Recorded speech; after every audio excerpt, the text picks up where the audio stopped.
Hey, Forrest here. Nothing like getting paid. And with ICCU's mobile app, I can deposit checks or accept Zelle payments so the money hits my account fast. I just wish there was an app for mowing the rest of these lawns. Right now, Lithia Ford of Boise is buying used vehicles. How much you want for the SUV?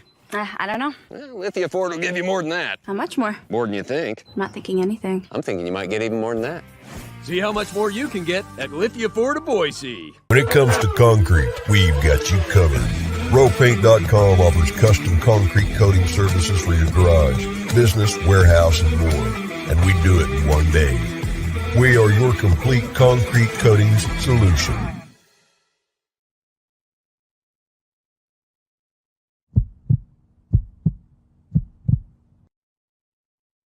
This is Bronco Nation News Live. The best interviews, the most informed opinions, the latest breaking news, all from the top Boise State insiders. Joining B.J. Rains today is KTVB Sports Director Jay Tust. Check him out on Twitter at KTVB Sports Guy and make sure to check out KTVB.com. Now here's Jay Tust and B.J. Rains with another edition of Bronco Nation News Live.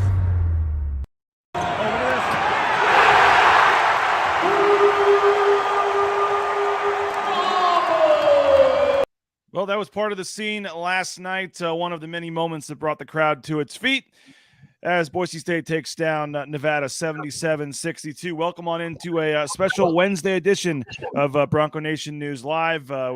We're doing it a little later today, 10:30, so appreciate those of you that have found us here, just scheduling conflicts. And Jay, we were going to be unable to do it Friday because I'll be flying down to New Mexico, so appreciate you switching up your second appearance this week and doing it today. Matt Bauscher had a conflict at the last minute, so we're here, and now we got about 30 minutes to talk about that game last night. And as we were saying in the text exchange, Jay, plenty to talk about, so actually kind of excited to get on here the morning after the game.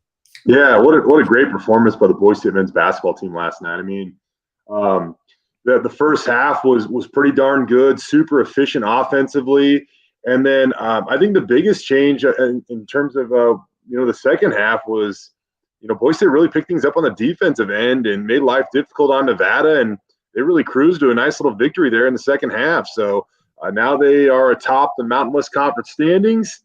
And feeling pretty good about themselves at this point in the season, BJ. Yeah, and we got so much to talk about and get into, and obviously Max Rice with a career night.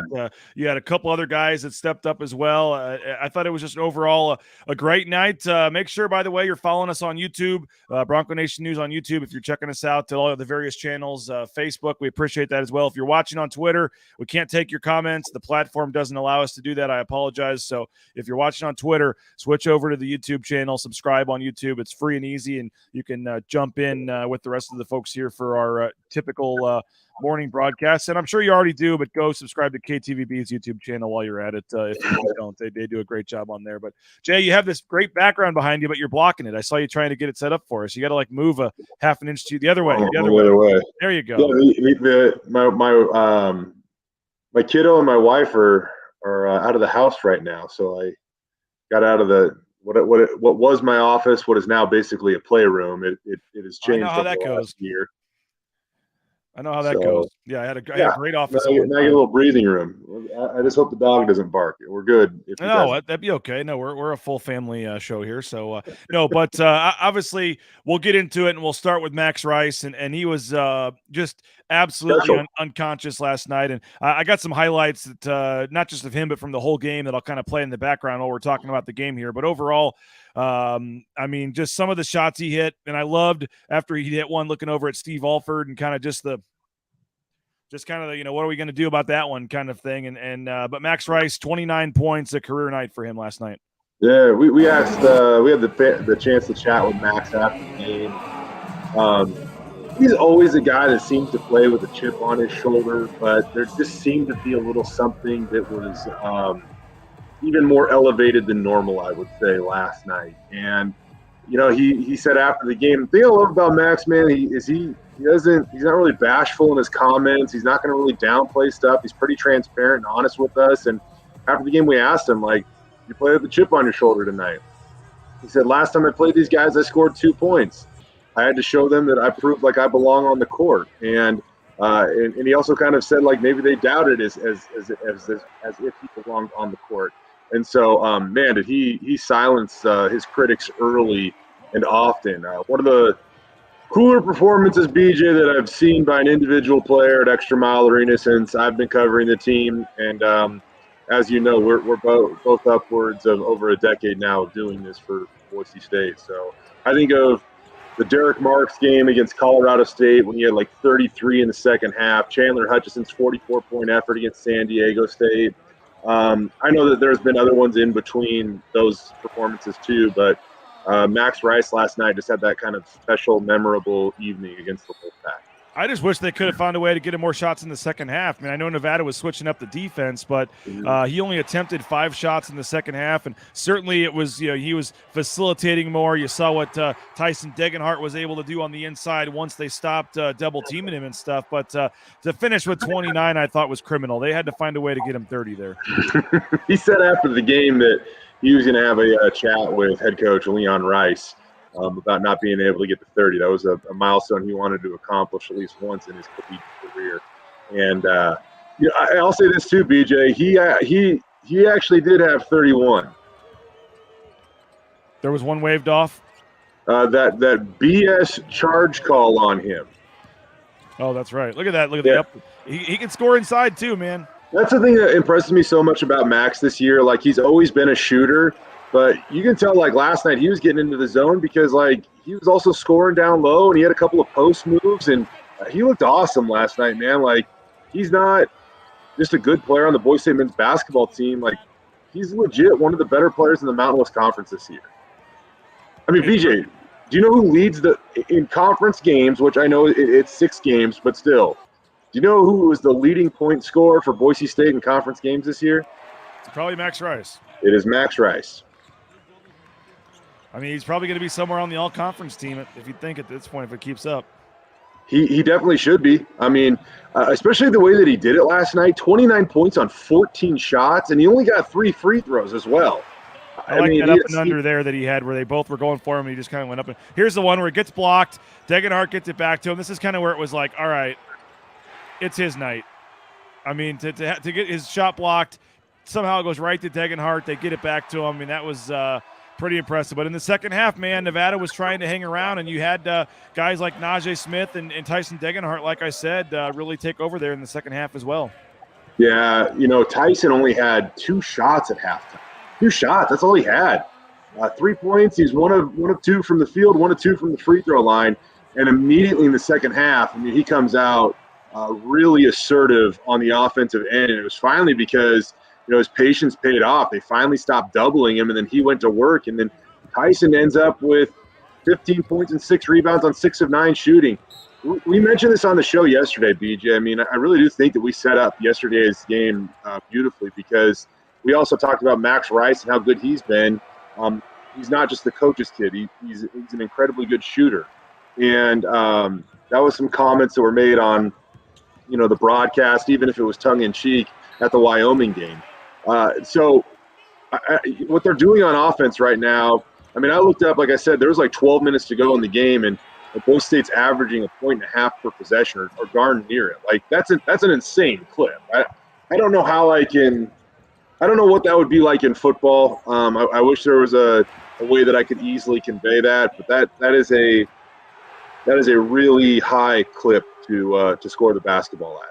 Now, I do have a clip I want to play in a little bit from Leon Rice. We both actually tweeted out the same clip, and I didn't know that you had already done it about the crowd. And it felt like Leon Rice was a little happy and thankful for those that came, but a little disappointed with the lack of the third deck wasn't that full. They announced the crowd at 9,600, but it was well less than that. We'll get to that in a minute. But those that were there made some noise, and you saw a lot of times players pumping up the crowd. I mean, it was for those that showed up, it was a really good, loud atmosphere and a nice home court advantage. Boy, BJ, this hit me this morning. When one of Boise State's better fans was tweeting about the basketball team and the success that they've had over the last, couple of years at home. But Boise State has not lost in regulation at home in a Mountain West game since 2001. The only Mountain West game they lost at home last year was against Colorado State, and it came in overtime. And I know that you remember, but there was even a controversial call at the end of that game that could have put Boise State at the line to end that thing. Oh yeah, they should have won that game. They should have won that game. And so that is their only loss at home in Mountain West Conference play since 2001 at this moment. And I don't know which portion of the comment you're going to play. I don't want to give too much of it away, but I still think it's a topic of conversation. But basically, Leon Rice saying you're not going to be disappointed if you come watch this game. No, not at all. And for the 9,600 that were there, I thought the crowd was loud. I thought they were into it. It was a very nice home court advantage. But when you can, and I get it, 4:30 on a Saturday, but you had 12,000 for the Utah State game. Last night was a bigger game, first place on the line. It's a 7:00 game. Leon Rice even said after the game that the game would have been at 9 for TV, but they prefer to do it at 7 for the fans. And yet you still had, 2,500 available tickets or whatever that didn't get sold. I was disappointed when I got to the arena and heard, it's going to be, they said there's about 8,000 tickets out, but that did not include students. I said, really? Like, that's it? And so, I will say this. We're not BSU fans, Jay, but like games are more fun to cover when the place is packed and it's loud. And like, again, the crowd that was there was great.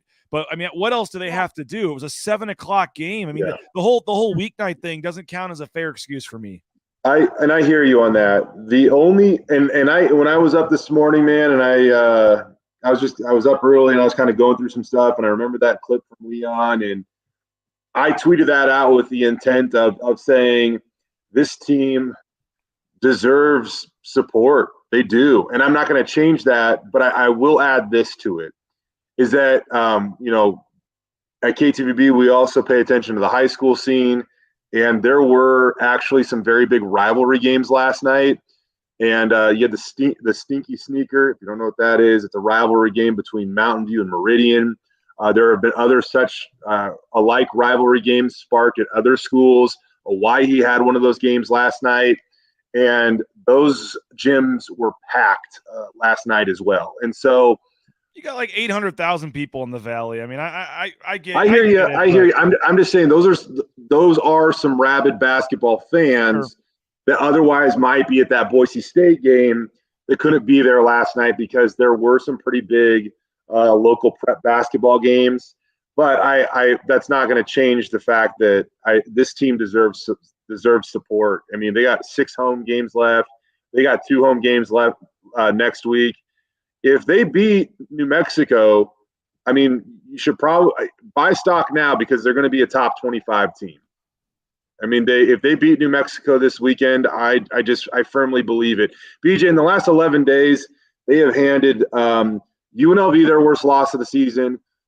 Utah State, their worst loss of the season. Wyoming, their worst home loss of the season. And Nevada, their worst loss of the season. That is the last 11 days for the Boise State men's basketball team. And a lot of those teams, by the way, are in the top 80 of the net rankings. UNLV has kind of slipped lately. Wyoming was the preseason number 2 in the league, so it's not like they're just going out and beating Air Force and last year's San Jose State team. They're doing this against some really good competition. Well, I do want to get into the rankings and the update on the computers in a little bit. I want to hear from Leon Rice as well and talk about his comment. But first, do want to thank a couple of our great sponsors. Cutwater Spirits, check them out. More than 30 flavors of pre-mixed premium cocktails. We're broadcasting from the Cutwater Spirit studios today. You can pick them up at your local gas station or grocery store. Rowpaint.com as well. 15% off right now with that promo code BNN15. You just use the promo code BNN15 there when you're putting in the price quote at rowpaint.com, and you get 15% off the interior painting in your home. Don't mess up your clothes, mess up your floor. Let the professionals take care of it at rowpaint.com. Lithia Ford of Boise, it's pretty incredible when you think about it. Even if you don't buy from them, they're paying top dollar and they want to buy your used car and truck. It's all done in 3 easy steps. You can share your vehicle information, make an appointment, and get a cash offer from the appraiser while you wait. Hassle-free on the spot from Lithia Ford of Boise and Idaho Central Credit Union. Another one of our major sponsors, sponsoring the YouTube chat. We appreciate them. When you're a member at Idaho Central Credit Union, you can stay in control of all of your ICCU cards with Card Control in the mobile banking app. You can instantly control when, where, and how your card is used, all with a quick flip of the switch. Learn more at iccu.com/card control. And Jay, I mentioned Leon Rice, and I, for full transparency, while listening to it live, I thought it was obvious Leon Rice was disappointed in the crowd that it wasn't bigger. Not the crowd that was there, but that it wasn't bigger. I tweeted something out saying Leon Rice, was a little disappointed the crowd wasn't bigger. A Boise State official, I guess I will say, came up to me afterwards and thought that the tweet was unfair because I didn't give context that he was also thanking the ones that were there and that Leon Rice never used the word, quote, disappointed. So I was inferring something that he never actually said. To avoid any issues, whatever, I took down the tweet, but I hadn't rewatched the video, and I wanted to make sure that he did say what I thought he said. And I listened back to it, and he said 100% what I thought he did. Could I have been a little more clear in terms of, yes, he was thankful for those that were there, yes. But I think whether he used the word disappointed or not, twice you could tell in his body language, I thought he 100% thought for a game with first place on the line, what else do we have to do? We should have more than 9,500 fans there. But let's play the clip real quick. Let fans decide, and then I'll ask you what you thought of that. Here's Leon Rice after the game. Yeah, it was a great night. Great crowd. Appreciate everyone coming out. We need to fill this place, though. The one thing I forgot, they gave me the choice, like this game could have been at 9 and it was going to be picked up by somebody else. And I said, no, for the fans, I want it at 7. And I wanted people here. And so, if it would have been at 9 on a school night, then Naismith doesn't get to come, and so that's I chose 7 for the fans, and so we need to keep filling this place because it makes a difference. Our guys played heavy minutes. 3 guys played over 35 minutes, and that's where I kept asking them, "Are you guys okay?" And I think the crowd lifts them up and gives them that energy to finish. So it's huge. Just think, 4 years ago, you're promising a ride across campus on a horse or across the Boise River. If you fill the place, what does it feel like to walk into this gym knowing, well, tonight 9,663? Yeah, well, we want more. Because they haven't been. I mean, they don't get disappointed when they come. I mean, our guys play their hearts out. They play together. It's a great atmosphere. You can't get better entertainment. It costs $100 to go to a movie. This is better than any movie you can go watch, right?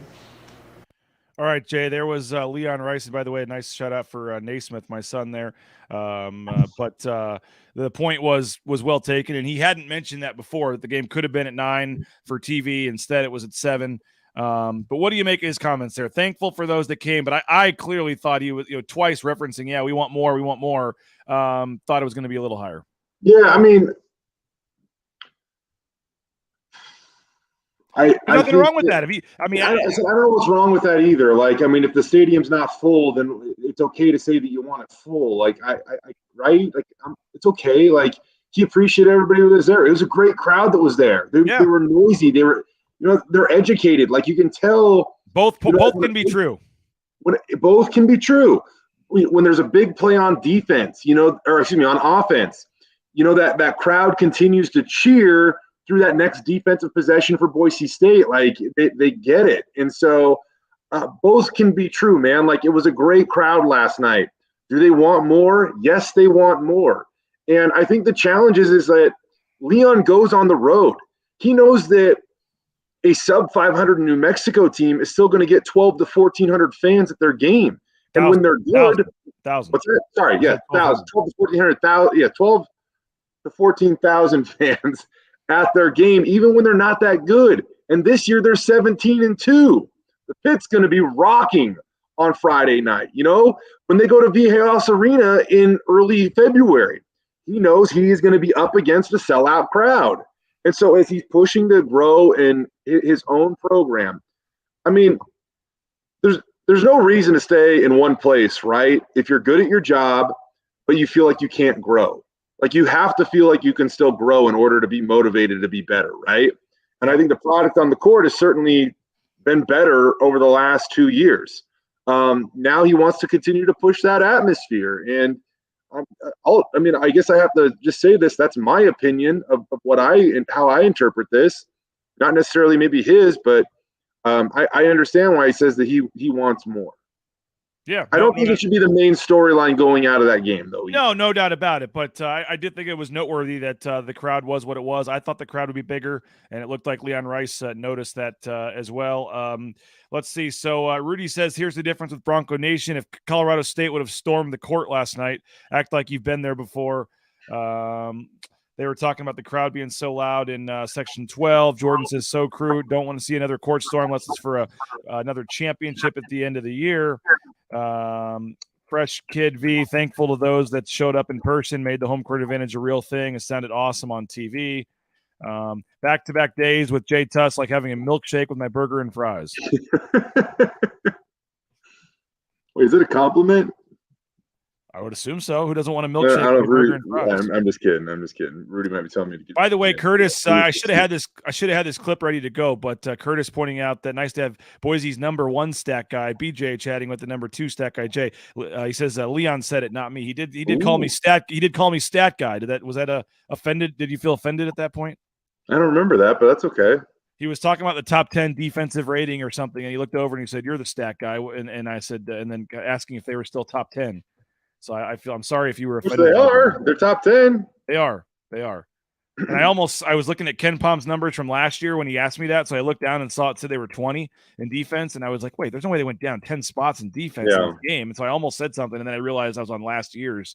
But Max's chip was so big, it had salsa in it. And you mentioned this as well, though. First of all, by the way, yes, I agree. You are the OG on stats, according to Jordan. That was just a all good. Moment. Bob Davis says 23-4 in the last 27 Mountain West games. And I know you had a graphic going back to last year. I mean, Boise State they were the cream of the crop last year, and they still are to this point. Yeah, 23 wins. That's the best winning percentage by a pretty wide margin. San Diego State is I think their winning percentage over that same span is 760. They have 19 conference wins. That's second to Boise State's 23 conference wins. Over BJ, since the beginning of Mountain West play last year, it's pretty clear who the best team in the Mountain West has been, and it's the Boise State men's basketball team. It's really not even close at this point in time, and the only thing that is close are the 4 losses that Boise State has sustained in that time frame. They've lost by 2, 3 in overtime, and by 7. They're the only team since the start of Mountain West play last year that hasn't lost a Mountain West game by double-digit points. That their biggest loss, again, that 7-point loss that they had last year at Wyoming to snap their 14-game winning streak. With some free throws down the stretch. Yep. Wow, how about that? That is pretty incredible. Hey, we got some more comments rolling in. We got about 7 minutes left here, but do want to thank a couple more of our sponsors. If you're looking for a new job, how about Transportation Compliance Service? Check them out, transcomservice.com. They can help you with every step of the way with the permits and things. They can get you out. You're out there picking up that load and taking it somewhere, driving the truck. If you want to get in the trucking industry, check it out, transcomservice.com. You're looking for a new dentist, BoiseDentistryCo.com. Dr. Miner and his staff do a tremendous job. I highly recommend them. I think it's next week, the 24th or something, that I'm going to check them out and see them. So 906-1255, locations, Mountain Home to Caldwell, everywhere in between. BoiseDentistryCo.com, full family dentistry, and I highly recommend them. United Commercial Insurance, we're going to be upping our business insurance, and we're doing it through United Commercial Insurance here at Bronco Nation News. So they make business insurance easy. They can write policies in 44 states around the country. So make sure you check them out. Lower that business insurance rate with a quick call, 229-8222. You can get more information at UnitedCommercialInsurance.com. Looking for that Boise State gear? Look no further than the blueandorangestore.com. $40 order gets you free shipping online. You can also go into the second floor there at the Boise Town Square Mall. All the NIL shirts, all that stuff in person. So make sure you check out the blueandorangestore.com. Matt Bauscher Real Estate, the number 1 ranked realtor in the Treasure Valley yet again is Matt Bauscher. Check him out at BauscherRealEstate.com, part of the Amherst Madison Real Estate Advisors. No home is too big or too small for Matt Bauscher and his team. Check him out at BauscherRealEstate.com. And Ridley's Family Markets. Go download the new Ridley's app. ShopRidleys.com. You can find a location near you. There's 13 locations in the state of Idaho, all across the state. And again, the Ridley's app is available in your app store on your phone, and they're offering all kinds of exclusive savings in there. So go download the Ridley's app and find that location near you at ShopRidleys KTVB.com. Let's go back to the comments here for the final 5-6 minutes that we got here. They're all coming in so fast. I got to scroll back up a little bit, Jay. The important question here, and this was a funny moment. Who is Max Rice's real father, and is he in the stands? The best part about it is Mrs. Rice, Robin. I told my wife this. She's never there. She's never there. Hold up. She's always at the games. Yes. But she never comes to the post-game press conferences. And the one time she does, Leon goes Leon mode and trying to be funny, and it just kind of went in another direction there for a second. It got some laughs, but we know what he was trying to do. He was trying to say, I'm not his dad, I'm his coach, and his dad's in the stands. And it was just hilarious. The clip queued up. Let's see if we got it here. No dad on the sideline. He's up in the stands. So not that he's someone else. I don't know. It doesn't. She gets that a lot because you look at him, you look at me. I was like, thank God for Robin's athleticism and hand-eye coordination and all that. She was a heck of a setter, but just have a night like. There, that was pretty good on the fly by me on the fly. By the way, I'm gonna take some credit for that was good, man. Fast. But no, it was a funny moment. He was just talking about how he does really try to. I wish he'd enjoy it. I know he does, at least publicly. He tries to keep it professional and business-like. And he's not my son. He's 12. That's specifically why he calls him 12, not Max Rice. He tries to treat him like any other player. But it had to. Whether he wants to admit it publicly or not. We had a suggestion, Jay, on the postgame show last night that someday the court, you have the all-time winningest coach, Leon Rice, and a lot of people, Johnny in particular, have talked about one day it being Leon Rice Court, and somebody suggested the Rice family court. And you think about what Max Rice has done in his career now. You've got Cade there, what this family has done to the community. The Rice family court does have a nice ring to it at some point down the future. And you think about, he may not want to admit it publicly or say it, but to be a dad and to see what his son has been through, and like we talked about before, and people not even thinking he should be on the team just because his dad's a coach and all this, to literally have a half like that where he can't miss and finish with 29 points to lead his team into first place in the Mountain West, and whether he wants to admit it publicly or not, that was a very, very special night. Growing up, my main background is baseball. My dad coached me growing up and stuff like that. And the father-son dynamic, it's not super easy at times when one's the coach, one's the player, and everybody knows that you're the father and you're the son and all that stuff. It's not easy. And I really do admire the way that both Max and Leon have navigated this, because I don't think they could possibly do it much better than they have. I don't see a favoritism. Max is Max. He's a really good basketball player. He's developed a lot over the years, and like I said, he's one of the best players in the Mountain West this year. And he just is. And in all honesty, BJ, I think that we both know that's probably not a story that we're going to be able to tell until till either Max or Leon leaves, and then they'll go into it a little bit. But for the way that they play that publicly right now, even with people that feel like we know him, both of them pretty well, I feel like they do a really good job with it, and they never break. For Leon, Max is always 12, and for Max, Leon is always Leon, and they never waver. I admire the way that they've handled it. No doubt about that. Let's see. We got a couple final comments here before we get out of here. Let's see while you're searching for that, I wanted to add one more note to the TV thing that we brought up earlier that I almost forgot, BJ. This is a team. So Leon opts for a 7:00 tip-off because he feels like it's more convenient for the fans. And that 7:00 tip-off meant being on TV that was less visible, right? The 9:00 tip-off, you assume, what would have been an FS1 or CBS Sports Network, somewhere where probably more eyes would have been on this Boise State game nationally. This is a team that's trying to gain national recognition right now. And whether they'll admit that or not, that's absolutely what they're trying to do, is they position themselves to be a top 25 program and gain respect come Selection Sunday. So that is a significant move by Leon's part there to say, we're going to sacrifice, eyeballs on our game on the national scale to make sure that maybe we can get some more fans to the game. That is a more significant decision than I would say. It just seems when Leon said last night, I chose 7 over 9 for the fans. There is more to that. Yeah, no doubt. And Derek says, excited with the fans that came, but agreed the place needed to be more packed for that game. Our old friend Blake LaWatch from the ESPN Boise days chimes in. Lucas Milner also made some huge strides this season. Looked scary early on. Now he looks confident and can finish.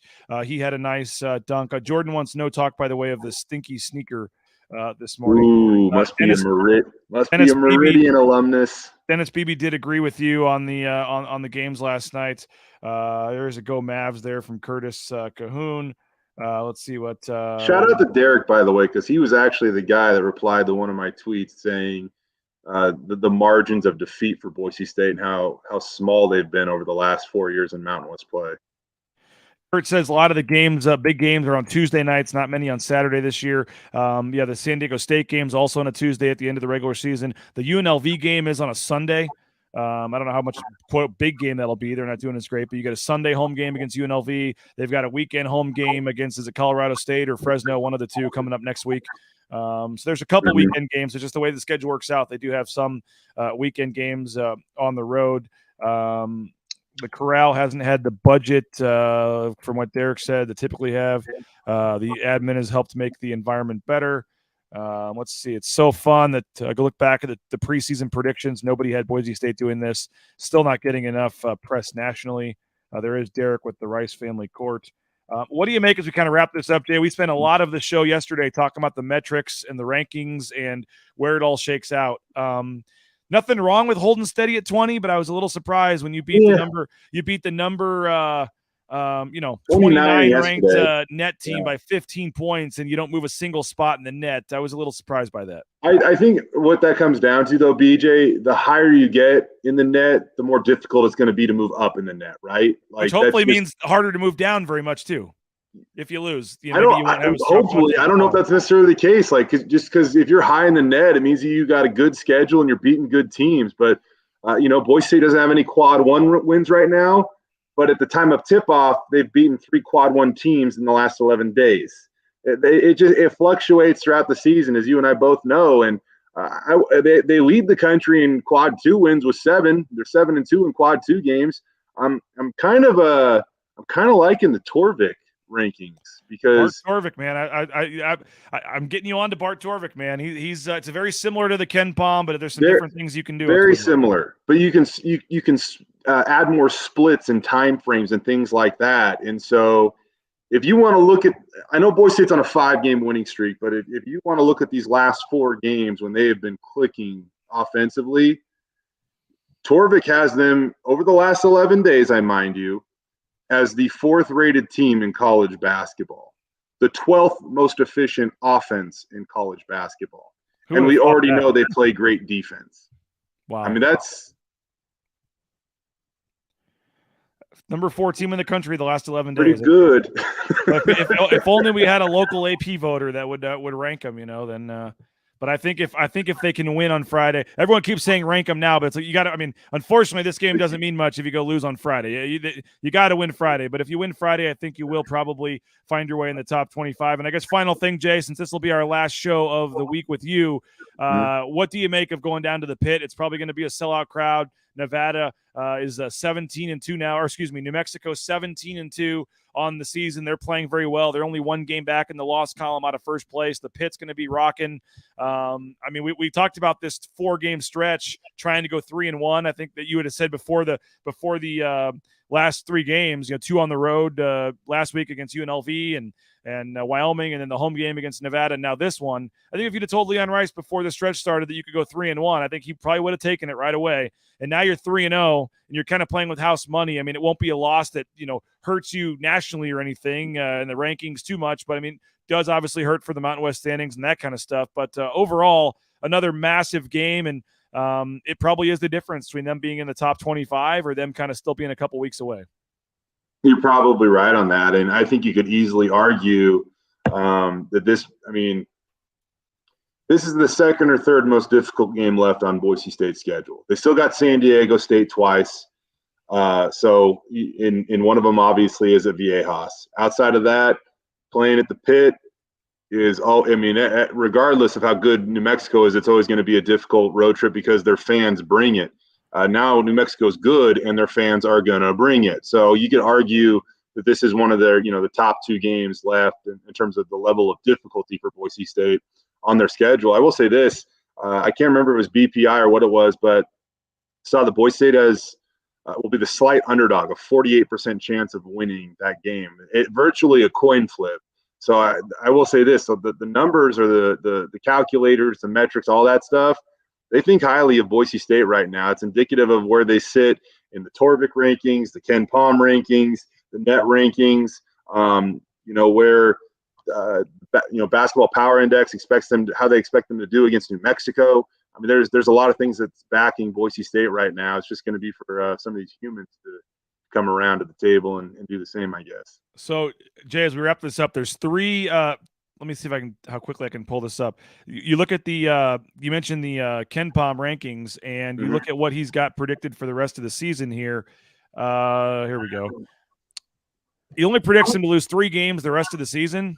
One's by 1 point, one's by 2 points, and one's by 1 point. Every other game has by 15 over Fresno, by 12 over Colorado State, by 7 over Air Force, 15 over Wyoming at home, by 5 at Colorado State, by 9 against Wyoming. None of these are particularly close. By 5 at home against New Mexico. So literally by 1, you mentioned all the close games they've already had. And it's not going to play out this way exactly. They'll probably win a game they shouldn't, lose a game they shouldn't, whatever. And who knows what the scores will be. I'm sure one of the games that they're supposed to have a blowout will be closer than it should be. But to be predicted, and that's what Ken Palm does. Ken Palm predicts it. If these two teams play, given the location, based on how they've done to this point, how do you predict the game would go based on the metrics? And he's got, as you said, a 1 point loss to New Mexico, a 2 point loss in San Diego, and a 1 point loss at Utah State. That's the only 3 games left. Ken Palm predicts them to lose the rest of the season. The thing about this team, though, and why I don't think I'll knock on wood for all the superstitious fans and coaches or players that might be watching. I just don't see this team losing a game they're not supposed to win. Did I say that right? Yep. You don't see them losing a game they're not supposed to lose. Supposed to win. Yeah, exactly. There. Yeah, exactly. If they're favored, I just see this team. I don't see them losing against Fresno State. I feel like they're pretty connected. They're pretty dialed right now. They got 5 guys in a starting lineup that any given night, one of them can carry you 1 through 5. I mean, Marcus Shaver Jr. is playing really good right now. I mean, he's playing good right now. He is, and he's more than scoring, and I get that. But I don't know how many people would have picked him at this moment. Of all the 5 starters, he's averaging the fewest amount of points per game in Mountain West play. And I don't think anybody would have predicted that. So, his time's coming. It could be at New Mexico on Friday. But his time is coming where his big game is going to happen. And so that's what I think this team is consistent. I think their starting lineup is deep enough. I think they're starting to get just enough from their bench.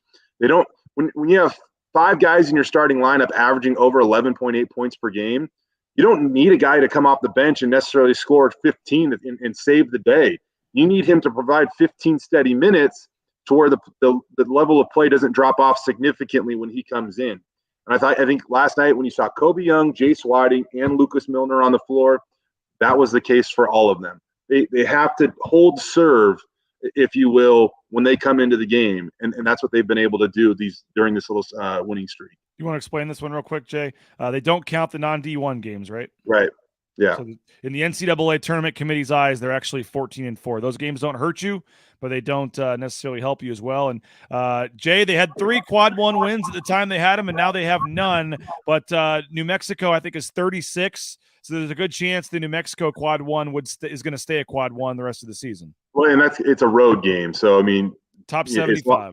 As long as New Mexico's in the top 75 for Boise State, this remains a quad 1 game. So it's. A couple of those are close. Maybe the UNLV or maybe some of those can bounce back up. The big one, as we talked about yesterday, is needing South Dakota State to get to 160 because that would make that quad 3. And it's crazy how 1 quad 4 loss can make that a quad 3, and that changes a ton in terms of the committee. I mean, that could be a seat or 2. one quad 4 loss versus a quad 3 loss, Jay. It could be, especially when you're going to be in the position that Boise State is in. But you look at this, Nevada's at 34. I don't know why my rankings are off here. But Nevada's at 34. So you have a good handful of teams in the Mountain West Conference in the top 35 of the net rankings. Utah State's at 35, Nevada's at 34, New Mexico's at 31, San Diego State's at 30, and then Boise State's all the way up at 20. So 5 Mountain West teams in the top 35. Mentioned this yesterday on the show, BJ. That pretty much competes with any conference in the country. I mean, it stands up against just about any conference in the country right now. Yep, it's so impressive, and I can't wait. I'll be flying down to Albuquerque on Friday, so looking forward to being at the pit. Bronco Nation News will have full coverage, the pregame show about 8 o'clock before the 9 p.m. tip-off. Jeff Grammer is going to join us. I may even try to get Snake. Maybe I can get Snake for a live interview. I think I might try to see if I can pull that off. Don't get snake bit at the pit. Always the best part is seeing when the Boise State bus shows up. Snake is waiting outside the arena to greet Leon Rice. If you didn't know who that was, by the way, you'd probably make sure you had somebody come over to help you off the bus first. Very unique. He's a good guy, though. Yes, awesome dude. And I've seen him up close and personal interact with Leon Rice, and it's pretty cool. So huge game Friday. They'll have you covered all week on KTVB leading up to that game as well. Make sure you're checking out KTVB, Idaho's News Channel 7. Brady and Jay do a great job, and make sure you're checking them out as well. And a lot of their sportscasts and things and stories go up online as well, ktvb.com afterwards. So check them out. And again, make sure you subscribe to our YouTube channel, and we'll see you at 8 o'clock for the pregame show Friday night from the pit in Albuquerque. Mike Prater and I will be back, first of all, 9 o'clock tomorrow. Me and Prater will talk some footballs. Well, we didn't even get to talk about the 8 super seniors coming back, Jay. Maybe we'll save that for next week. We're already over our time. I don't want to take any more of your time, but big day for the football team as well. It was. BJ, I'm good with that, but guess what? We didn't even have time to talk about it last night on the news at 10. There you go. I think that shows you how significant the accomplishments of this Boise State men's basketball. Well, that'll give us something. We'll have plenty of time where we're looking for stuff to talk about, so we can get back into the 8 super seniors. But it was a good day for the football team. Jay, appreciate it as always for switching up the time here, and have a good rest of your week. And we'll see you here in the near future. Thanks again to everybody else for checking us out. Have a great rest of your day. Bronco Nation News Live, BroncoNationNews.com.